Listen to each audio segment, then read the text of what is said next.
Can you give some insight into what's going on with MDDS patients when they're in a car? At first, I noticed that while the car is in motion, I'm fine, but as soon as the car stops, the dizziness and steady ground is worse, so I shield my eyes in order to not have that reaction once I'm not in motion anymore. Yeah, this is a really, really interesting part of Débarquement syndrome or Débarquement. The idea is most people have felt that feeling of like you get off the boat and like you still feel like you're moving a little bit, but it goes away pretty fast. In Débarquement, it's that feeling, but it persists. And the disembarkment syndrome kind of comes from usually it happened on a boat, but it can also happen on an airplane, any mode of passive travel. What becomes interesting, though, is that feeling like you're on a boat or like you're moving doesn't go away. But if you're in a car or you're translating and you're driving, a lot of times it feels better. And that can be a big differentiator for a lot of people. Now, again, we look at our graph and we say MDDS is kind of similar in that it can originate in different ways.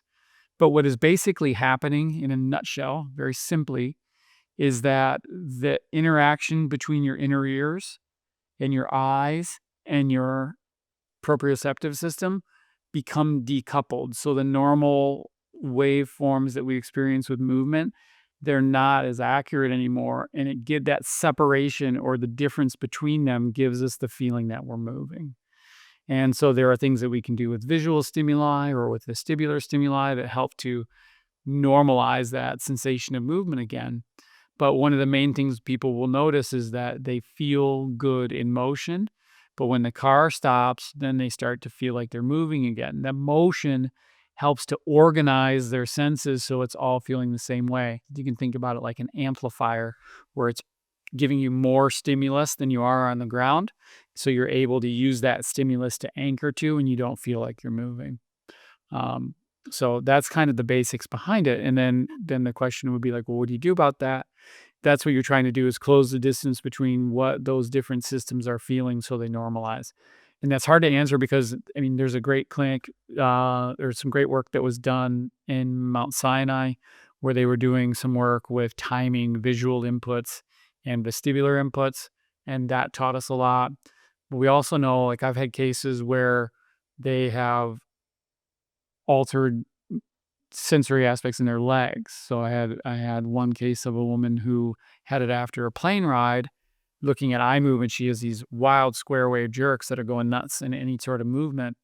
And we found that actually by stimulating the nerves in her legs, her eyes stopped doing those square wave jerks. So she picked up more proprioception through the legs and was able to stabilize, and her sensation of dizziness went away. But in other people, we have to isolate them to otolithic stimuli, or we have to use things that reduce the nystagmus. So there's lots of different ways that it shows up. But that's what you're trying to do is close the gap between the differences in those senses. So hopefully that helps out.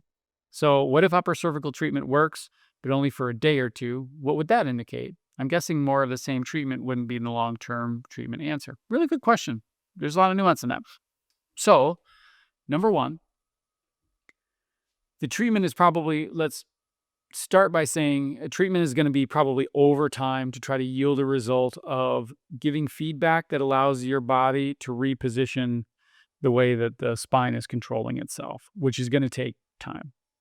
Okay, so assuming we all know that, if we're finding that consistently over weeks and months, that is the pattern it'll hold for a day or two, the huge insight to that is your neck is subservient reflexively to reflexes of the vestibular system. What does that mean? Okay.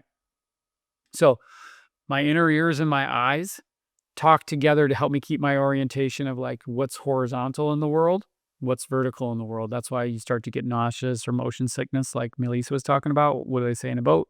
Go look at the horizon because it helps us regulate where we are in space. Okay. So that's kind of number one. From there, the muscles in your neck, the muscles in your eyes are neurologically tied to the muscles in your neck, particularly your upper cervical spine. So that I'm moving around and I'm moving my head and my eyes together, I can link those motions together very quickly. So they're married. If I'm having problems in my vestibular system, being able to organize where my eyes should be in space, or in my vestibular-ocular system to be able to compute those, what my brain will do is activate cervical colic reflexes that tighten my neck down and make it more stiff so there's less movement. And that less movement allows me to be able to adapt a little bit better when my eyes can't hit their targets.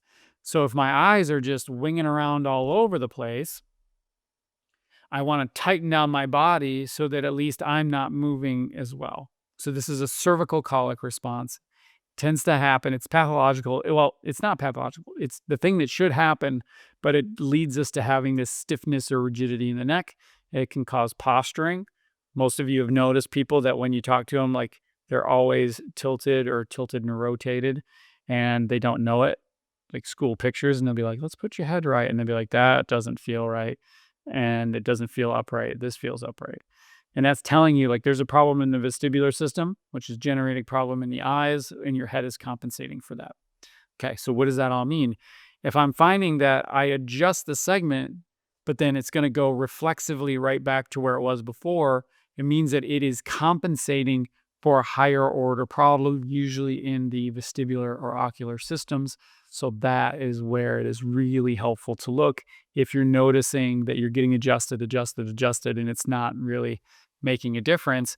We go above that and we think about, oh, well, maybe that adjustment is there because it needs to be there. And we don't want to steal their compensation.